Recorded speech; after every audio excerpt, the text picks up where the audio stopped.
تعلیم خو یو مباح عمل دی، د امیر حکم واجب دی. بیا تعلیم نر او ښځې باندې فرض ده. د نجونو ښوونځیو په اړه د طالبانو تازه اختلافات. ستانکزی وایي تعلیم فرض دی، حنیفي وایي مباح دی. جزئیات همدلته وګورئ او چینل سبسکرایب کړئ. د طالبانو ځینو مشرانو کابل کې په یوه غونډه کې د نجونو د زده کړو په اړه خپل اختلافونه څرګند کړل.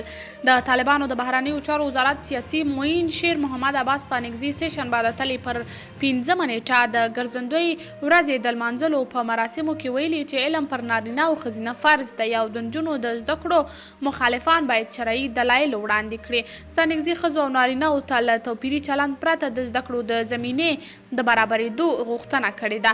خو د طالبانو د امر بالمعروف او نهي عن المنکر وزارت سرپرست محمد خالد حنیفي په دغه مراسمو کې په خپله وینا کې له دیني علومو پرته نورې زده کړې مباح بللي او د نجونو زده کړو ته له اشارې پرته یې ویلي د امیر المؤمنین له امر څخه اطاعت واجب دی. په دې وروستیو کې د طالب مشرانو ترمنځ د لیدلورو د توپیر په اړه راپورونه خپاره شوي دي.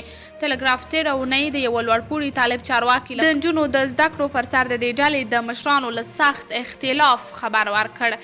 قدرمنو کتونکو، تاسو د دې موضوع په هکله څه نظر لرئ؟ کمنټ کې شریک، ویډیو لایک او چینل سبسکرایب کړئ.